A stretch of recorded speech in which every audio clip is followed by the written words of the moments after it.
ఈ ప్రపంచంలో మీరు ఏ దేశానికైనా వెళ్ళండి, ఒక విమానము ఎక్కారు అంటే విమాన ప్రయాణం చేయాలి కదా ఇంకొక దేశానికి వెళ్ళాలంటే. మీరు అప్పుడు గమనించారు అనుకోండి, ఐదర్ ఆ ప్లేన్ ఎయిర్ బస్ లేదా బోయింగ్, అంటే దీన్ని మోనోపోలి అనాలా లేదా డ్యూయోపోలి. మీకు రెండు విమాన సంస్థలు కదా కాబట్టి డ్యూయోపోలి అని అనొచ్చు. వీళ్ళవే ఉంటాయి. ఇప్పుడు మీరు భారత్ అన్నారు అనుకోండి, మీరు ఎక్కడ ఏ నగరానికైనా విమానంలో వెళ్ళండి, మీకు ఎయిర్ బస్ లేదా బోయింగ్ అంతే, వేరే ఆప్షన్ ఉండదు. మనకు కాదు, ప్రపంచ స్థాయిలో కూడా ఇదే సమస్య కాదు, మన అవసరాలు కాబట్టి మనము ఈ విమానాలు కొనుక్కుంటున్నాం. చైనాను చూడండి, చైనా వాళ్ళు కూడా ఇలాగే బోయింగ్ విమానాలు కొన్నారంటే ప్రతిదాన్ని రివర్స్ ఇంజనీరింగ్ చేసి ఇది మా సొంత టెక్నాలజీ అని చెప్పుకునే చైనా వీళ్ళు కూడా బోయింగ్ విమానాలే కొన్నారు. సో కొన్ని విమానాలకు స్పేర్ పార్ట్స్ కావాలి, అమెరికాను అడిగారు, మీకు ఈ టారిఫ్ వార్ ఉంది కదా, సో ఇదే టైం అనుకొని బోయింగ్ సంస్థ చైనాను బ్లాక్మెయిల్ చేసింది. నేను నీకు ఈ స్పేర్ పార్ట్స్ పంపించను, ఏం చేస్తావు? సో ఏకంగా 200 విమానాలు ఇవాళ కూడా చైనాలో ఎగరడం లేదండి, స్పేర్ పార్ట్స్ లేక. అంటే ఈ బ్లాక్మెయిలింగ్ యాటిట్యూడ్ చూడండి. చైనా వాడు కూడా అలాంటి వాడు కూడా అమెరికా, భారత్ లాంటి పెద్ద దేశాలను ఇలాగే బ్లాక్మెయిల్ చేస్తాడు. ఈసారి బోయింగ్ వంతు. కానీ రష్యాను చూడండి, వీళ్ళు ఎయిర్ బస్సు కాదు, బోయింగ్ కాదు, ఎవరిని నమ్మరు. వాళ్ళ దేశంలోనే వాళ్ళ సంస్థలు విమానాలను తయారు చేస్తారు, వాటినే వాళ్ళు వాడతారు. ఇదే తేడా. రష్యాకు తక్కిన దేశాలకు ఉన్న తేడా ఏంటి? ఇదే. సో ఇవాళ భారత్ యొక్క ఆలోచన సరిగ్గా ఇలాగే ఉంది. అంటే ఎయిర్ బస్సు కాదు, బోయింగ్ కాదు, మేము మా దేశములోనే సొంతముగా విమానాలు తయారు చేసుకుంటాము. బాబోయ్, ఇలాంటి ఆలోచనలు ఎందుకు వస్తాయండి? అందుకే మోదీ గారు అక్కడ ఉండకూడదు అని ప్రపంచ స్థాయిలో ఎన్నో కుట్రలు. సో ఇప్పుడు ఇతను ఉన్నంత కాలము కూడా made in India, make in India, ఆత్మ నిర్భర్ భారత్ ఇదే మాట్లాడతాడు. సో ఇది ప్రపంచానికి నచ్చదు. ఇప్పుడు బోయింగ్ అనబడే సంస్థకు వ్యతిరేకంగా మీరు మాట్లాడారు, మీరు కొన్ని కీలకమైన విషయాలను బయట పెట్టారు అనుకోండి, మిమ్మల్ని హత్య చేయడానికి కూడా బోయింగ్ వాళ్ళు వెనుకాడరు. ఎన్నో సందర్భాలు, ఎంతోమంది రోడ్డు మీద నడిచి వెళుతూ ఉంటే ఎవరో వచ్చి వాళ్ళను హత్య చేసి పారిపోయిన సందర్భాలు. ఏంటి? బోయింగ్లో ఇలాంటి అవకతవకలు జరుగుతున్నాయి.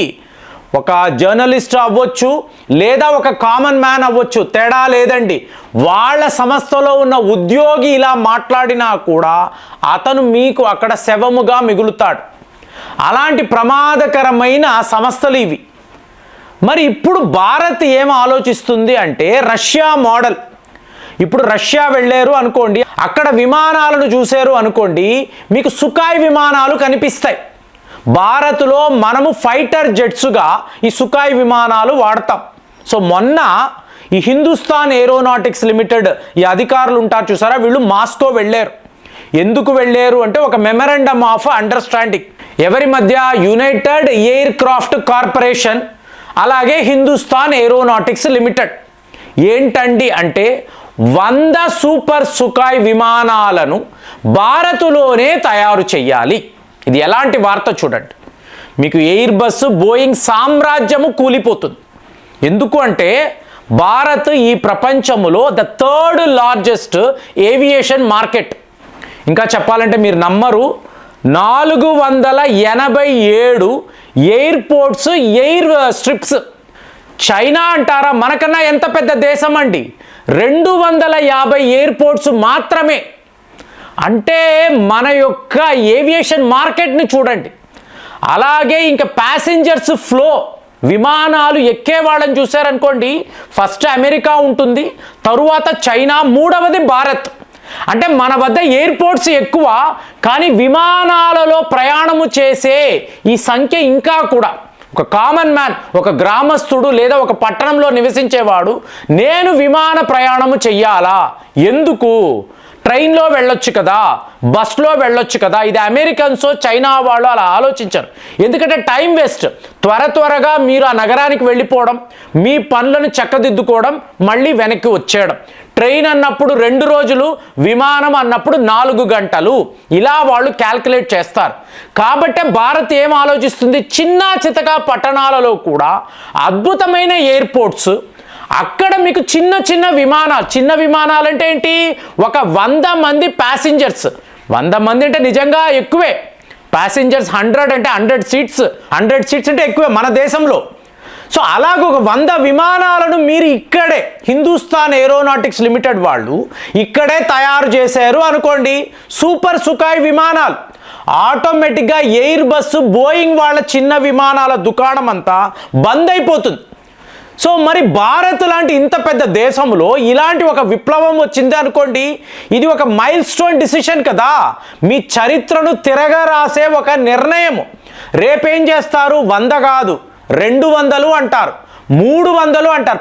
పెద్ద విమానాలు భారత్లోనే తయారైతే ఏ టాటా వాళ్ళు, లేదా ఎల్ఎన్టీ వాళ్ళు, మహేంద్ర వాళ్ళు, హిందుస్థాన్ ఏరోనాటిక్స్ లిమిటెడ్ వాళ్ళతో కలిసిపోయి మనమే పెద్ద విమానాలు చేద్దాము, ఈ ఎయిర్ బస్, బోయింగ్ వాళ్ళకి గట్టి పోటీ ఇద్దామని అనుకున్నారు అనుకోండి.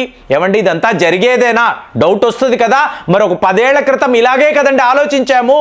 చైనా వాడు మన మీదకి వస్తే మనం ఏం చెయ్యాలి, మన వద్ద ఎలాంటి ఫైటర్ జెట్స్ ఉన్నాయి, ఎలాంటి మిజైల్ టెక్నాలజీ ఉంది, ఆలోచించాం కదా, భయపడ్డాం కదా. లిటరల్గా అందరూ భయపడ్డారు. ఇవాళ చైనా వాడు మనల్ని చూసి భయపడుతున్నాడు. బాబాయ్ వీళ్ళ దగ్గర S-400 ఉంది, సరే మన దగ్గర కూడా ఉంది కదా అంటే వాళ్ళ వద్ద ఏకంగా బ్రహ్మోస్ ఉంది, బ్రహ్మోస్ని మనం ఎదుర్కోలేం. వాడే చెప్తున్నాడు, చైనా వాడే చెప్తున్నాడు, బ్రహ్మోస్ ఉన్నప్పుడు మేము ఏమీ చెయ్యలేము కదా. అలాంటిదండి. అంటే మీరు ప్రయత్నాలు చేస్తూనే ఉండాలి, కంటిన్యూస్ ఎండ్యూవర్. మీరు ఒక పని గ్రేట్ ఎఫర్ట్స్ పెడుతూ ఉంటే మీరు సాధించగలరు. సో ఈరోజు వార్తలు ఏమిటి, ఒకవేళ HAL ఇలా 100 విమానాలు భారత్లోనే తయారు చేస్తే, ఈ రష్యా వాళ్ళను చూడండి, వాళ్ళ టెక్నాలజీని ట్రాన్స్ఫర్ చేస్తారు. మెయింటెనెన్స్, రిపేర్లు, లాజిస్టిక్స్, సప్లై చైన్ సర్వము మేము మీకు ఇస్తాము, మీరు మీ దేశంలోనే విమానాలు తయారు చేసుకోండి. ఎవరైనా అంటారా అండి, ఏ ఒక దేశమైనా ఇలాంటి ఆఫర్ ఇవ్వగలదా? మన మీద ఉండే గౌరవము, ఆ రెస్పెక్ట్, మనల్ని వాళ్ళు చూసే విధానం చూడండి. మేము ఇక్కడ తయారు చేస్తే ఏంటి, భారత్ అక్కడ తయారు చేసుకుంటే ఏంటి, ఏ తేడా లేదు. యూరోప్లో మేము నంబర్ 1 కంట్రీ, ఆసియా ఖండంలో భారత్ నంబర్ 1 కంట్రీగా ఎదగాలి, చైనాకు గట్టి పోటీ ఇవ్వాలి అంటే రేపు ఈ ప్రక్రియ మొదలైతే మనము చైనాను కూడా బీట్అవుట్ చేయగలం. ఎయిర్పోర్ట్స్ మనవే ఎక్కువ, చైనా కన్నా మనవే ఎక్కువ. కానీ ప్యాసింజర్స్ యొక్క మెంటల్ యాటిట్యూడ్, నేను ఒక కామన్ మ్యాన్ని విమానము ఎక్కడమా, కుదరదు కదా, ఇలా ఆలోచిస్తారు. అలా కాదు, మీరు కూడా విమానాల్లో ప్రయాణం చేయండి, మీరు మీ వ్యాపారాన్ని అభివృద్ధి. ఎందుకంటే టైం అండి, టైం అనేది చాలా ముఖ్యము. ఫాస్ట్గా మీ మూమెంట్ ఉండాలి. అలాంటప్పుడే మీరు మీ టార్గెట్స్ను సాధించగలరు. మనం ఇవాళ రోడ్డు స్పీడ్ గురించి మాట్లాడుతున్నాము, అద్భుతమైన హైవేస్ వేస్తున్నాము.